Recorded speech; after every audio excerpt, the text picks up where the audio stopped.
Welcome to today's Explainer. Today, we're unpacking a seriously fascinating text. It claims to be a post-mortem spiritual message from the late actress Carrie Fisher, and what it does is take a pop culture phenomenon we all know and love and completely rewires it into this massive, profound cosmic doctrine. I mean, think about it. What if the magic of the movies wasn't actually fiction at all? We're going to explore how this source document translates the cinematic concepts you probably grew up with into literal cosmic truths. It totally bridges the gap between Hollywood storytelling and alternative spiritual theology. Here is our quick roadmap for today. We'll hit Episode 9 and the message, the spiritual truth of the Force, Jedi and light versus dark, from fiction to cosmic reality, Pleiades and space aliens, and finally, the handoff to Lucas's guardian spirit. All right, let's jump right into Section 1, Episode 9, and the message. So, according to the book, the spirit of Carrie Fisher delivered this bilingual Japanese and English interview on January 7th, 2020. And the timing here is absolutely crucial. That date is right on the heels of the theatrical release of Episode 9. The text actually frames this huge blockbuster premiere not just as some cultural event, but as a direct spiritual trigger that essentially brought this message down to earth. Moving right along to Section 2, Spiritual Truth of the Force. You know how hard it can be to convince people of really deep spiritual realities, right? Well, the text argues that the movies themselves are actually a deliberate tool. It's like a Trojan horse to bypass our everyday skepticism and sneak a hidden truth about the universe right past our popcorn. And here is where it gets super interesting. The Force is explicitly defined by Fisher's recorded spirit as the literal immortality of the human soul. The idea is that we aren't just flesh and bone. The text elevates humanity to these supreme beings who are basically just test-driving physical bodies for a while. It emphasizes that our real, true field of existence is entirely outside the physical realm. That brings us to Section 3, Jedi and light versus dark. So, what exactly does it mean to be a Jedi in this interpretation? Well, Fisher's spirit states that the separation of good and evil is a fundamental universal truth. This completely elevates the concept of a Jedi from a fun movie hero into a literal spiritual leader, someone who can actually discern the sacred from the malevolent. The source material does something brilliant here. It takes this extremely modern pop culture phenomenon and anchors it straight to ancient Middle Eastern teachings, specifically mentioning Manichaeanism and Zarathustra. It's suggesting that those epic sci-fi struggles you see on screen are actually echoing foundational spiritual battles that have governed human morality for thousands of years. Let's look at Section 4, From Fiction to Cosmic Reality. Okay. Here is where the text takes a really startling leap. It asserts that Earth is literally surrounded by space aliens right now. And it insists very clearly that this isn't just a metaphor, it's not just a religious belief. It claims this is a tangible, physical reality that we are actively discovering. According to the interview, the battle for space justice is happening in reality as we speak. The afterlife isn't just some clouds floating above Earth. It is heavily populated by incredibly diverse extraterrestrials. And just like the Sith and the Jedi, these beings emerge from both the light side and the shadows of space. It frames the universe as this massive, heavily populated cosmic reality. Which leads us to Section 5, Pleiades and space aliens. When asked about her current existence in the afterlife, the recorded spirit doesn't describe a traditional earthbound heaven at all. Instead, she claims a really deep cosmic affinity for a specific star cluster, pointing to a universe that is just teeming with wondrous spiritual migration.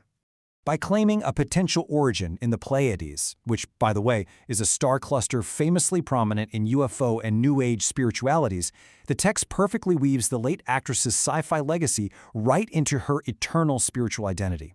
It's a really fascinating overlap.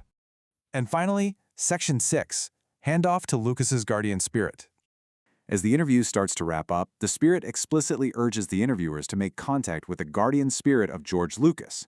She insists that his spirit holds the remaining keys to this entire cosmic puzzle, which basically sets the stage for the entire second half of the source book.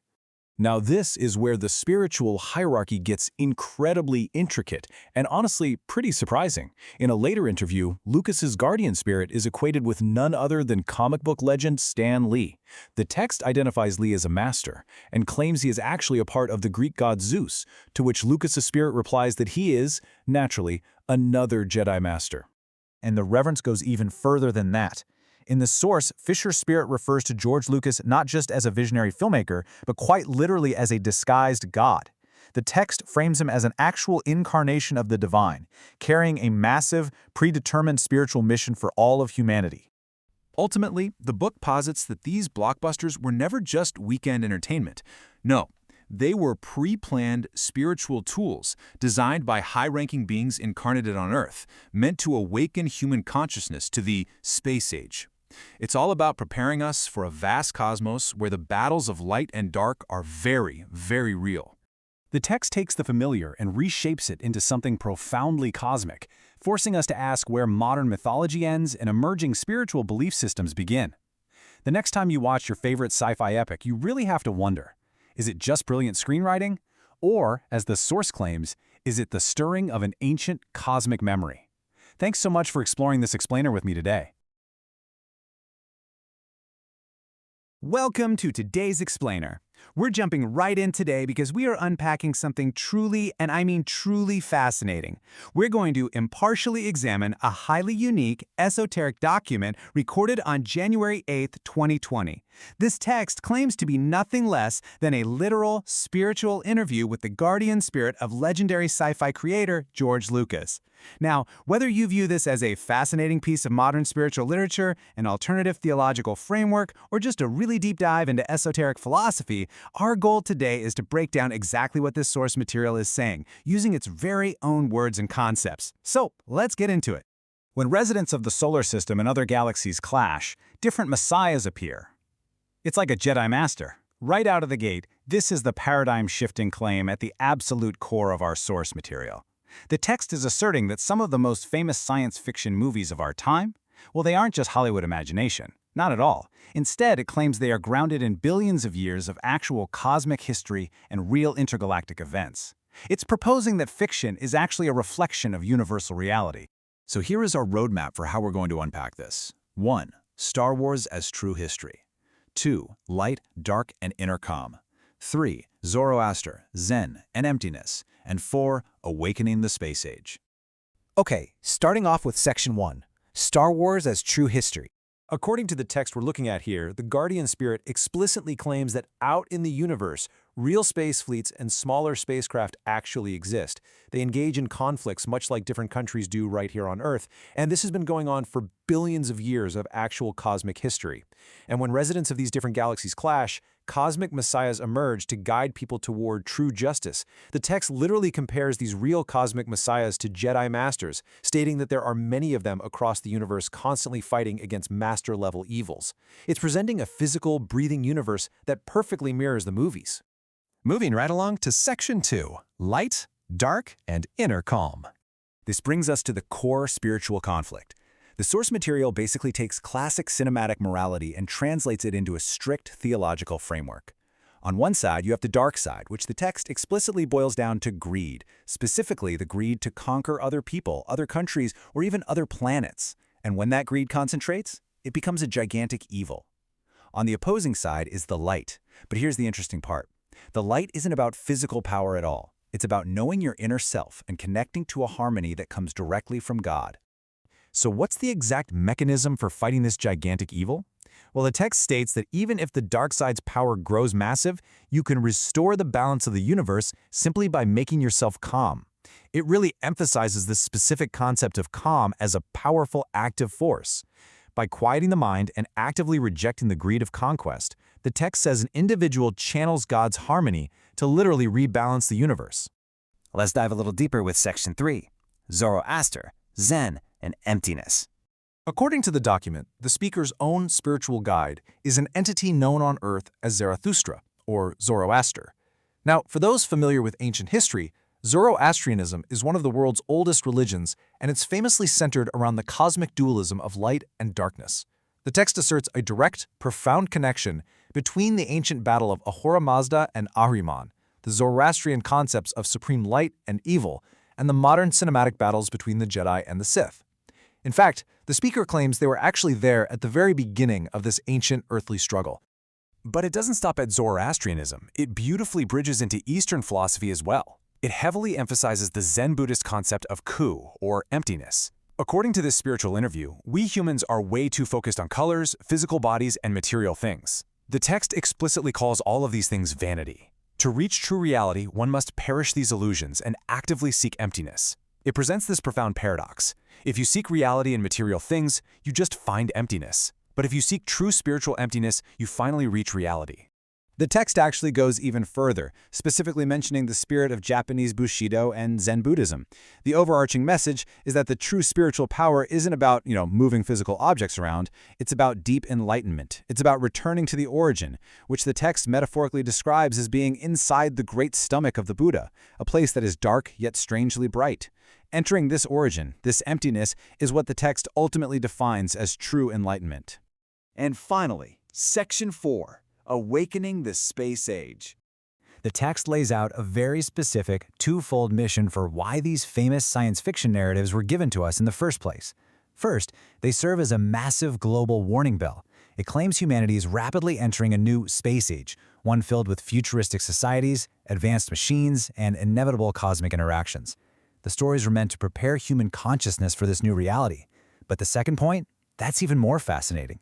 The Guardian Spirit claims that its globally recognized work is merely setting the stage for something, or someone, much larger. And that brings us to what I think is one of the most striking phrases in the entire document.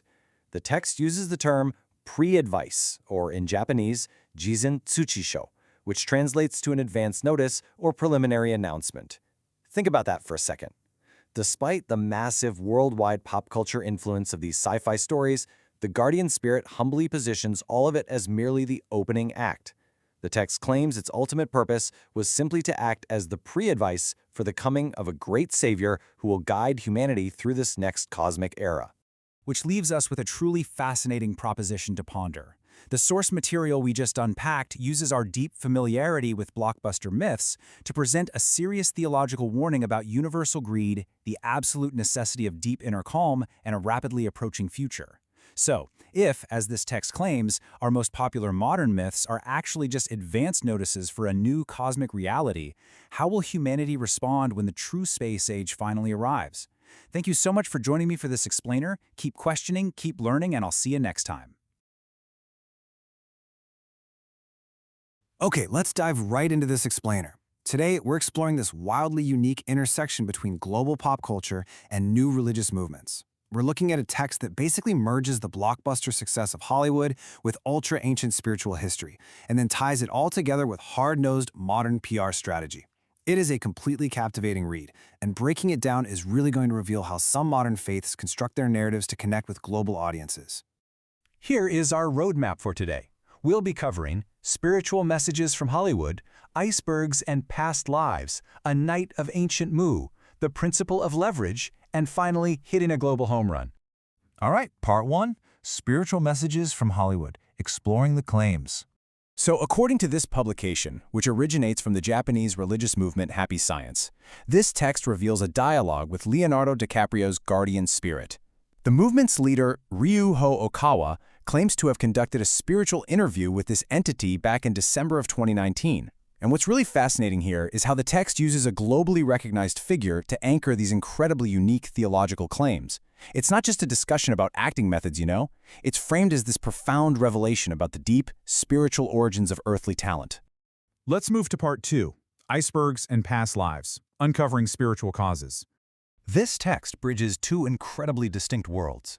On one side, the guardian spirit asserts that 8,000 to 9,000 years ago he actually served the Norse god Odin as a hunter in this freezing, brutal land. And on the other side, we have the actor's Hollywood success. The author basically posits that the actor's real-world cinematic successes in freezing environments are actually driven by these deep subconscious memories. The text explicitly links his past life in the freezing cold to the visceral reality of the Titanic iceberg, and later to his physically demanding Oscar-winning performance in the freezing wilderness of The Revenant, so it's saying that earthly success is literally a direct manifestation of past life spiritual experiences. But actually, the text pushes the timeline back even further. Part 3. A Night of Ancient Mu, the Deep Past.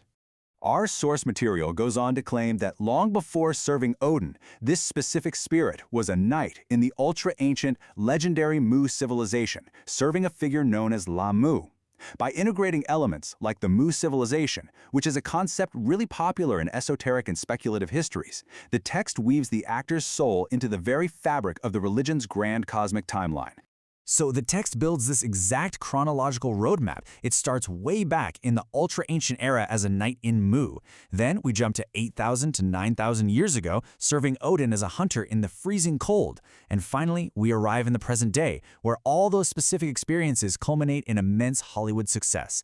They use this timeline to explain the soul's journey into modern entertainment, essentially suggesting that true stardom is millions of years in the making. Now, Part 4. The principle of leverage, a cinematic strategy. This is where things get really interesting. In this portion of the interview, the purported guardian spirit totally shifts gears. He stops talking about his own esoteric past lives and begins advising the Happy Science organization directly on how to achieve absolute global recognition. The text frames this Hollywood spirit as like an expert consultant in global PR, offering a literal roadmap for how a religion can break out of domestic markets and influence the entire world. To do this, the text introduces a key concept, leverage, or teko no ginri in Japanese. Now, in finance, leverage means using borrowed capital to multiply potential returns. But here, they're talking about cultural leverage. The argument is that spreading the truth of their savior figure El Cantare simply cannot happen purely through traditional proselytizing. It absolutely requires the massive, exponential, multiplying power of cinema, art, and music. And the publication uses Titanic as its prime example. It points out that Titanic was essentially just a romance about a sinking ship, yet it conquered the globe and became this universal cultural touchstone. The underlying message here is crystal clear. If a simple fictional romance can capture the attention of the entire world through the leverage of blockbuster cinema, well then a movement carrying what it believes to be ultimate spiritual truths absolutely must utilize that exact same cinematic leverage to succeed. Which brings us to Part 5, hitting a global home run. Future strategies. The spirit emphasizes in this passage that being known worldwide, and specifically being known in a highly praiseworthy way, is completely non-negotiable for the religion's success. It's not enough to just make movies. They have to make movies that shatter cultural barriers and command universal respect. This direct quote perfectly captures the urgency in the text. We seem fixated on base hits, but we want to hit a home run.